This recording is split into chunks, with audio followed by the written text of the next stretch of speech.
Wish Dragon. You know what's been a major influence in the movie industry lately? China. In recent years, the population has gradually become movie lovers to the point of accumulating some of the biggest numbers at the box office, sometimes even more than North America. In fact, it's because of that country why we have some of the biggest film franchises to this day, like Fast and Furious, Transformers, and even the entire superhero genre. In the case of animation, studios have been fully aware of the fact and want to take advantage of the situation by collaborating with Chinese animation studios to make magical adventures especially for them. This is why we've been seeing more animated films that are set in modern China like DreamWorks' Abominable and Netflix's Over the Moon. Of course, not wanting to miss a money-making opportunity, Sony Animation wanted to try their hands on a Chinese-oriented flick and got their wish from a little teapot that contains a mighty dragon. So now that Long is out and is granting wishes, will this movie feel like everything we've wished for? Or is this teapot a complete sham? Let's find out. The story. Let's start things off by pointing out the elephant in the room. The one thing that's been leaving people with a pretty subpar impression of this film just by looking at the trailers alone. The fact that people are giving this the label of an Aladdin ripoff. How some are so quick to dismiss it because it has a plot that has a striking resemblance to Aladdin with a guy who summons a magical being that could grant him some wishes. Let's be real. Yes, the story of Wish Dragon is nearly identical to Aladdin, but that alone should not be a reason to accuse this of being a ripoff. Keep in mind that Aladdin started off as a centuries-old folktale, and its original setting has often been speculated to be in China. So, if anything, Wish Dragon is more like an Aladdin adaptation that stays closer to its roots. But that doesn't mean calling it an Aladdin ripoff is inaccurate. You see, the biggest problem with the film is how it noticeably copies so much from another Aladdin adaptation. And not just any adaptation, it's copying from the most popular one, specifically the 1992 Disney animated feature. In regards to that one, it's common knowledge that it is vastly different from its original source material, which is why looking into Wish Dragon, it is unmistakable that it continuously takes elements from that film to tell its own story, and the Chinese theming is far from enough to differentiate itself. The prime focus of the peasant boy trying to connect with the rich princess, the magical comical being that grants the boy 3 wishes, the villains who seek out the teapot and gain control of the wishes by the climax, the emphasis on action and comedy, and not to mention some of the other details. Now I've been stuck. In this teapot for 1,000 years. Phenomenal cosmic powers! I wish. Stop. It's not. I can't make people fall in love with you. No. There's this girl. And wrong. I can't make anybody fall in love, remember? If only I had a magical dragon that could fly me across the city. I don't know, Abu. You probably can't even get us out of this cave. Looks like we're gonna have to find a way out of here. Excuse me? And I wasn't going in hunting for all those similarities either. I tried to look at this for its own merit, but these parallels just keep on popping up that it makes it distracting from seeing it as its own movie. It ends up tarnishing the storytelling by not just feeling unoriginal, but almost plagiaristic in the way that it's as different to the Disney classic as much as the 2019 live-action remake. But let's say you can look past all this. Is there anything that this movie can offer that the Disney movie didn't?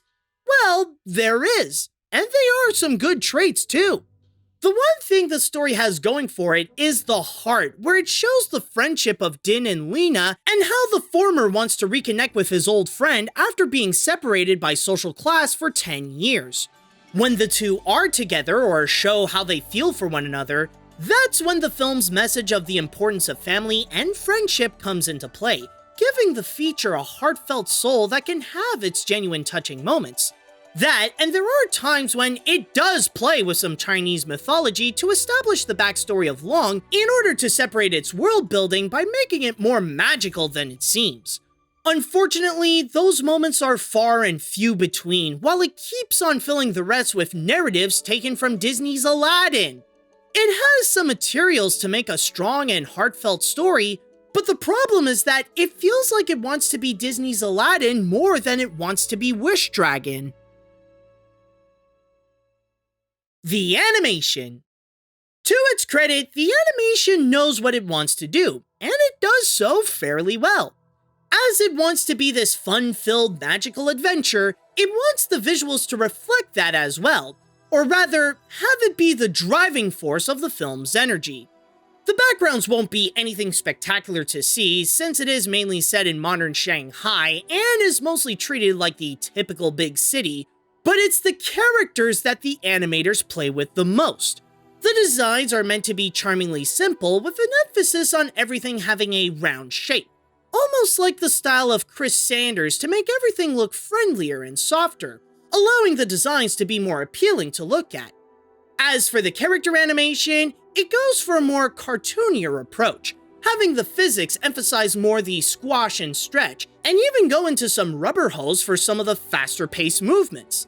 Not exaggeratingly all the time where it can feel exhausting to watch, but more to make those moments feel playful and fun than to fully take it seriously.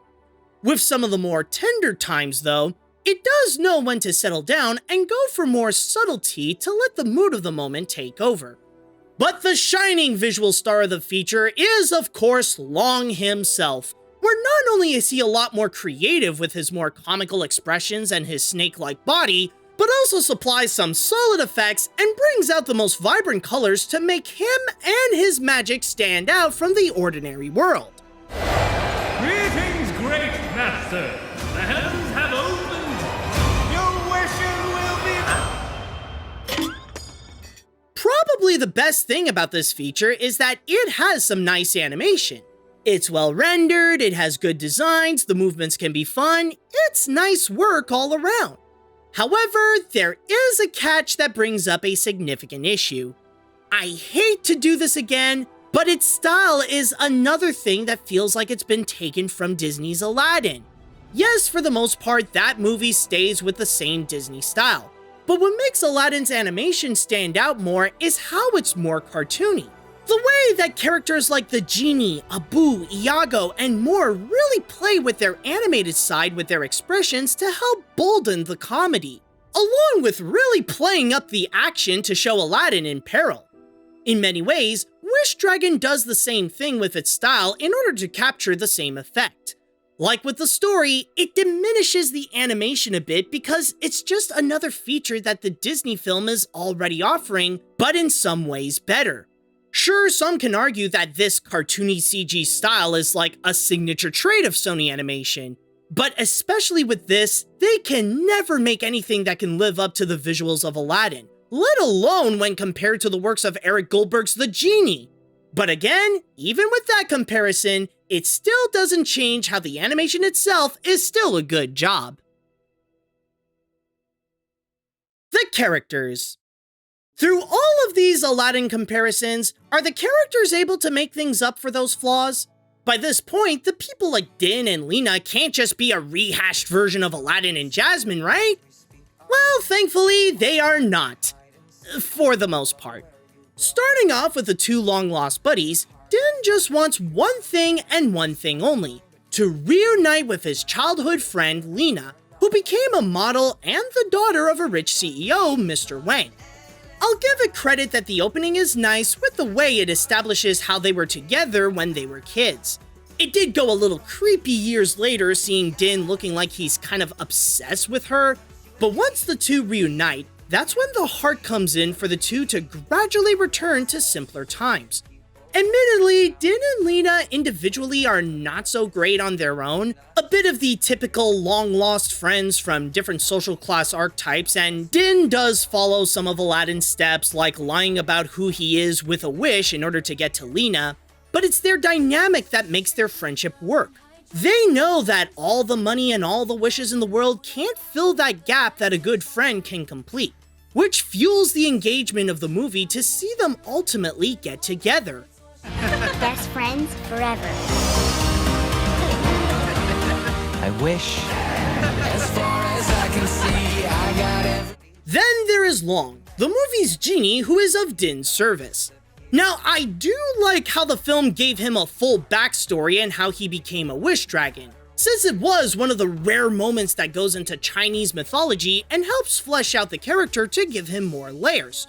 But other than that, it still doesn't change how he's just John Cho's version of the genie, but with an additional fish out of water element and an unappealingly selfish attribute. Not to mention that the humor in general of this film is pretty weak. So him trying to be comical is just a reminder that this is not making John Cho the next Robin Williams. There are also these villains that try to get the teapot from Din, but they have no personality whatsoever other than just being bad, and who they work for is predictable right from the get-go, even if they try to keep it a surprise. Also, I'd like to add that the voice acting, at least in the English dub, is pretty mixed.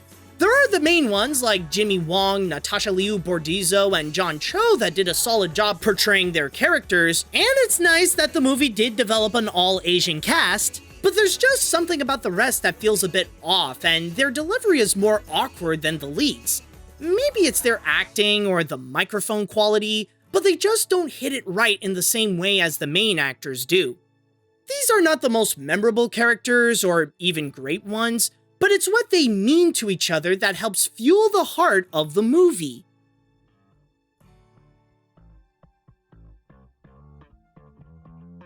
So, is Wish Dragon a ripoff of Aladdin? The answer is yes, it undeniably is.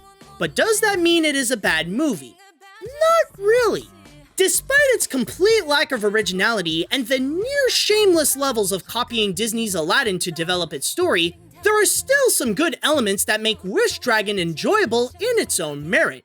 It has some fun animation and has a really good heart to present the power of friendship and to give the movie a soul for having a meaningful purpose. Rather, if you want to watch this or not really depends if you can forgive this for how it really copies Aladdin. If you're able to tolerate that or can look past it, then you'll have an easier time to appreciate its good qualities.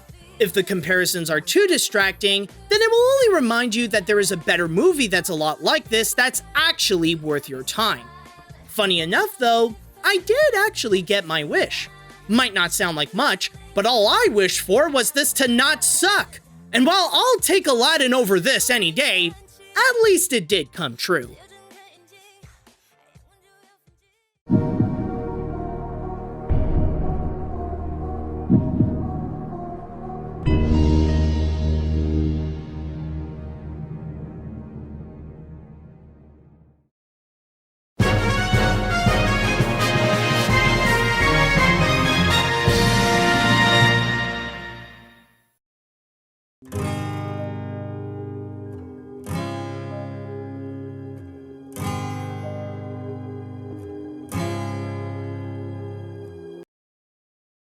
So the sooner we can get this over with, the better.